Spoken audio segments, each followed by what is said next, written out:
Salut tout le monde! Épisode 5 aujourd'hui sur la rebuild de Prélude.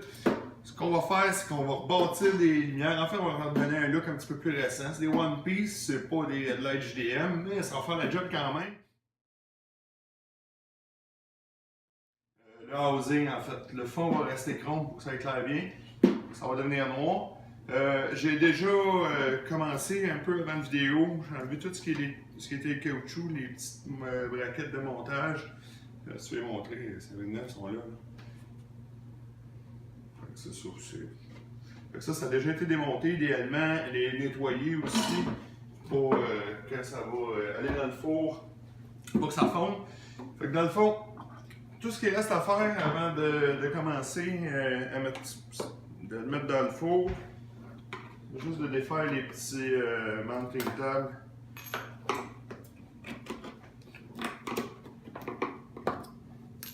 Comme ça, pas le caoutchouc, mais l'espèce de colle, elle va pouvoir s'expandre. On peut dire ça, s'expandre? Je pense pas, hein? Peu importe. Comme ça. Il y en a un qui est prêt. Dans le fond, je vais faire un à la fois. Parce que le four est peut-être pas assez grand.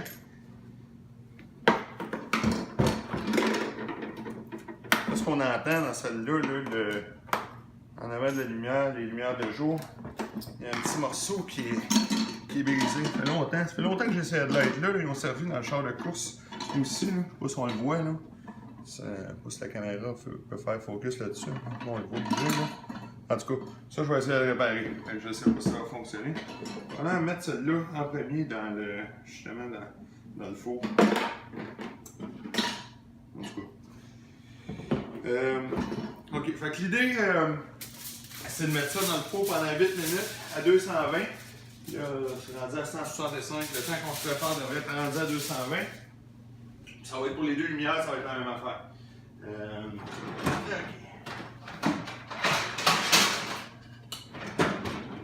Plaque à biscuits. Oui, chérie, je t'aime. OK. On va mettre l'aluminium comme ça pour que ça évite de faire fondre. La pièce pour qu'elle soit bien centrée sur la plaque, ça ne dépasse pas. Puis, bon, on peut dire que c'est correct là. Il est rendu à 200. Minuterie. 8 minutes, 220 degrés. C'est quoi, c'est des Celsius ou des Fahrenheit, ça? C'est des Fahrenheit. OK, 220 Fahrenheit pendant 8 minutes. Je l'ai fait sur mes autres headlights. J'ai du succès, c'est ce que je recommande. Ça ne fera pas fondre les headlights. Oh shit, les grilles sont pas bien placées. Quand les grilles sont trop proches là, des éléments, ça fait mal virer. Faites attention à ça. OK. Fait que là, demain, on va être correct. J'ai déjà 15 secondes qui est parti. Je ne pas grand-chose. Je vais juste vous assurer, quand vous rentrez, qu'il ne touche pas aux parois. Sinon, je vous le garantis, vous allez avoir une mauvaise surprise.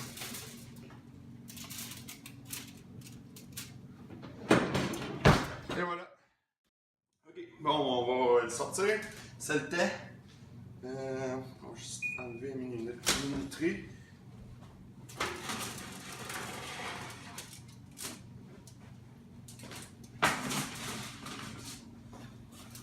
OK. Bon.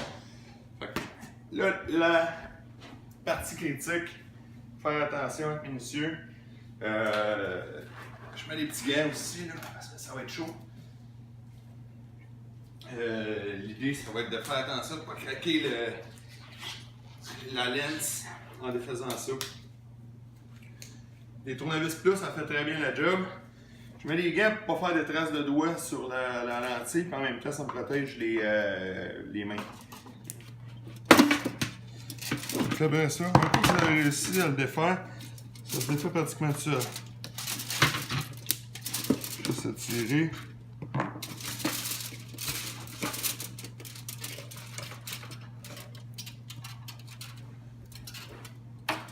Vous voyez comme une espèce de colle. Du butyl que ça s'appelle, si ma mémoire est bonne. On peut voir. La partie que je vais peinturer, c'est celle-là. Là. Ça sort d'une certaine façon. Juste clipper.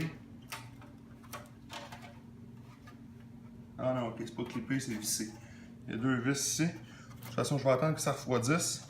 Je sais pas si on le voit là sur la caméra. Vis là, une vis là. Ces 2 vis là. Puis, c'est aussi simple que ça. Là, le petit morceau que je parlais, là, qui n'était pas atteignable, qui est cassé. On voit ici là, que c'était vissé. Ça a carrément cassé. Ça sert à aller au-dessus de la lumière là, pour pas que ça fasse un faisceau direct. Ok. Fait que, ce qu'on va faire, c'est qu'on va mettre ça ici. En attendant que ça refroidisse. Puis on va faire la deuxième. Ok, fait que là on va taper les coins de lumière. Ça va servir de masquage pour. Dans le fond, on va laisser ce qui est en arrière de ça va rester chromé. Ok.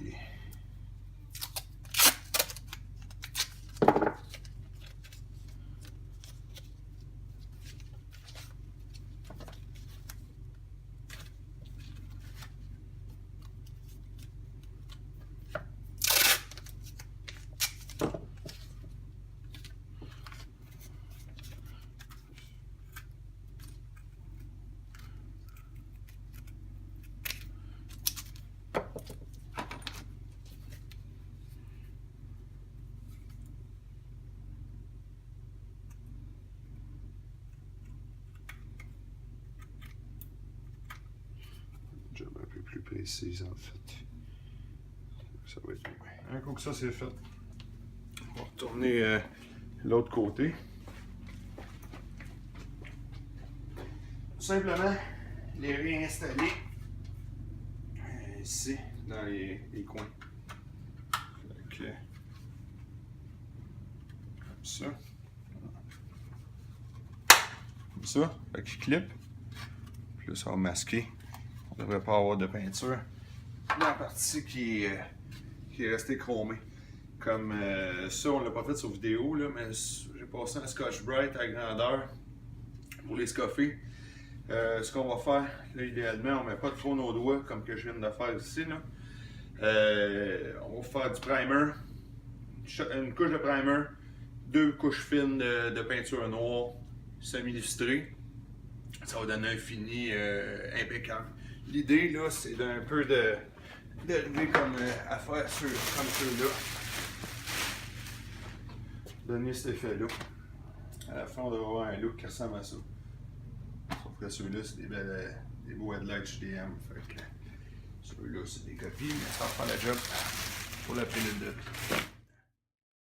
Okay. Finalement, on ne mettra pas de primer.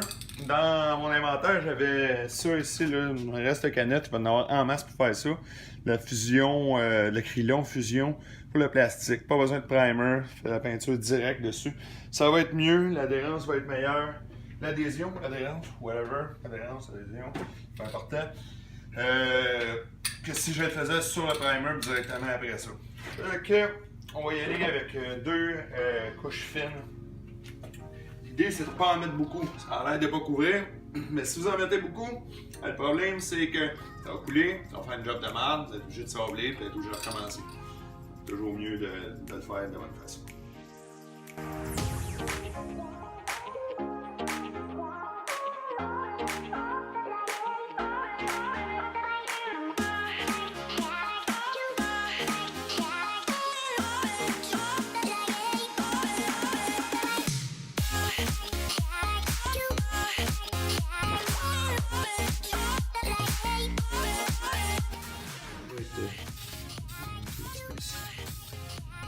Go pour la première couche. On va laisser sécher ça pendant une quinzaine de minutes. Puis après ça, on va refaire une deuxième couche. Après ça, on laisse sécher pour au moins 12 heures avant d'y toucher. Demain, on pourra continuer les lumières après avoir fait la deuxième couche. Donc pour le réassemblage, c'est l'étape inverse. Je ne l'ai pas fait sur caméra, là, mais c'est pas compliqué en réalité. Là. Faites juste les remettre dans le four, les remettre à la meilleure place possible, comme s'ils étaient reclippés, puis les remettez dans le four. Puis après ça, tout ce que vous avez à faire, c'est le refermer le plus possible, comme ça, en pesant bien fort avec vos mains. Bon, pour que ça vous prenne pour faire ça, moi je le fais souvent avec 3 papiers différents. J'utilise 3M parce que c'est de la qualité. C'est que ce que j'ai fait là, j'ai déjà 3 papiers, un de chaque qui est dans le seau d'eau savonneuse. Ça aide beaucoup pour le sablage. Fait que c'est ça, du 800, du 1000 après ça du 2000. Fait que là, tout dépendant le travail qu'il y a à faire sur vos lentilles, ben, dans le fond, c'est ça qui va dicter ce que ça prend comme temps de sablage.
Fait que je vais faire la même affaire, la deuxième hors caméra, puis après ça on va passer au polissage.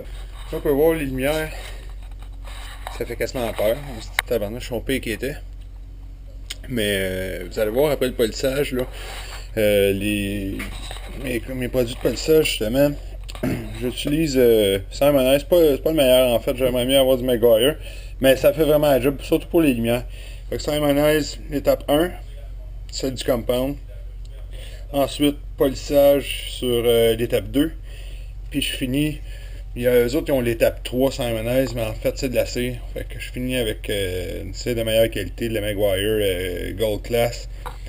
Peu importe la cire que vous allez utiliser, là, en autant que c'est une cire de qualité pour finaliser la dernière étape. Fait que prenez pas des cires de bas de gamme, là. C'est super important, c'est ce qui va protéger les rayons UV.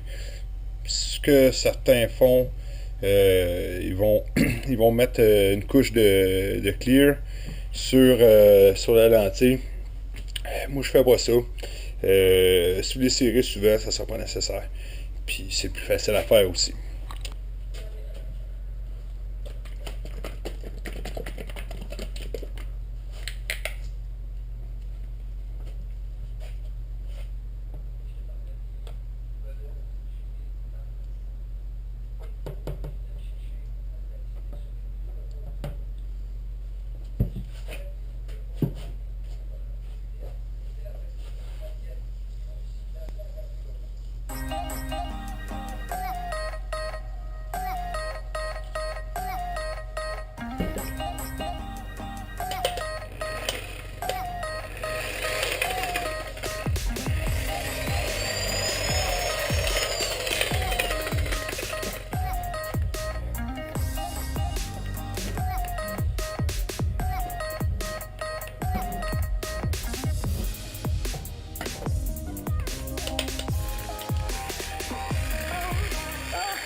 Déjà là, on voit une nette amélioration.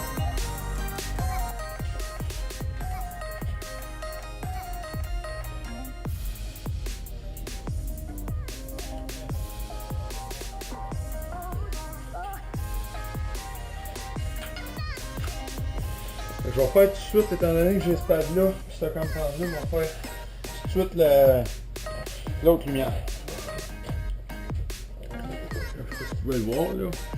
La lumière a déjà très bel effet. Ensuite, même principe. On va avec le deuxième compound. Là, ça dépend. Vous pouvez choisir de changer votre pad. Moi, c'est ce que je vais faire. C'est important de nettoyer vos pads après. On va faire ça après en caméra, mais bien nettoyer. C'est vraiment important. On va utiliser, ça va être un plus doux pour coller. On le met sur la lumière.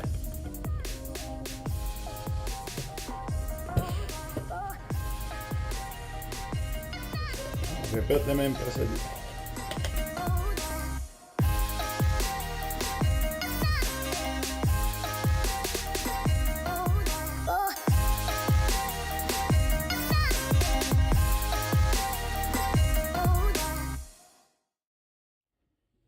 Donc, la partie la plus satisfaisante, c'est quand le travail est fini, qu'on s'en vient essuyer notre cire, puis qu'on voit à quel point on a fait un beau travail.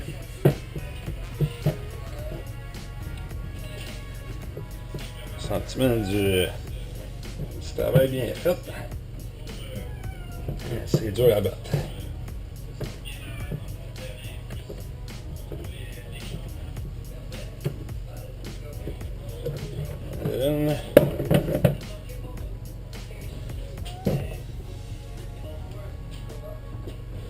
Et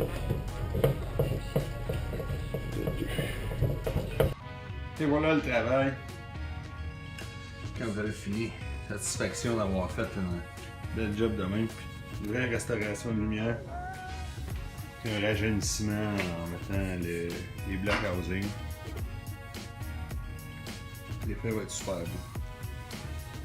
Bon, merci, et j'espère que vous avez appris quelque chose et que vous allez pouvoir l'appliquer chez vous sans que ça vous coûte une fortune.